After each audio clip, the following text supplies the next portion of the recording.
Today we're talking about the first episode of the third season of House of the Dragon. First, I'm going to give my non-spoiler thoughts, and then we'll jump into full spoilers because trust me, there is a lot to talk about. So for my non-spoiler review, I thought the episode was fine for what it was.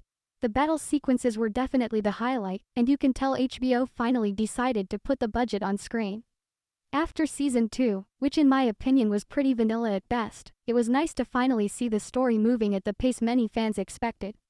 I understand that Season 2 reportedly had its episode count reduced, which forced the story to stretch certain plotlines, but the end result was still a season that felt more like setup than payoff. Season 3 Episode 1 feels much more focused. The stakes are higher, the war is finally here, and there's a sense that the show is no longer holding back. Whether you love or hate some of the creative decisions, this premiere definitely gives fans something to talk about.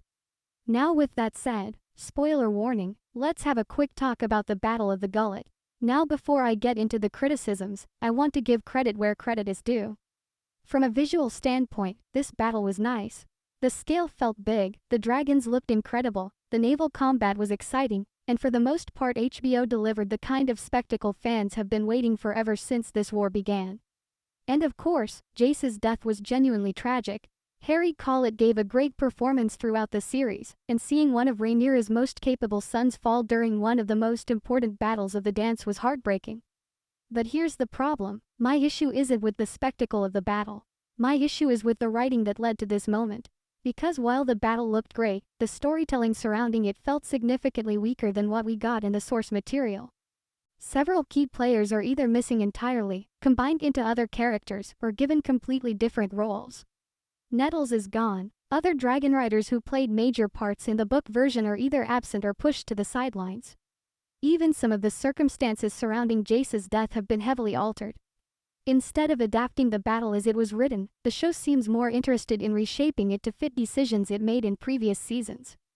And that's where my frustration starts. Because every adaptation has to make changes. That's normal. But eventually you reach a point where you have to ask whether those changes are actually improving the story or simply creating new problems. The Battle of the Gullet should feel like the culmination of multiple storylines colliding at once. Instead, parts of it feel simplified, streamlined, and in some cases less impactful than what was originally on the page. The tragedy is still there. The spectacle is still there. But the complexity that made this battle so memorable in the books feels like it's been stripped down in favor of a more straightforward version of events. And that's something we're going to talk about as we break down each of these changes individually. Alright, see you in the later videos where we will talk about this more in depth.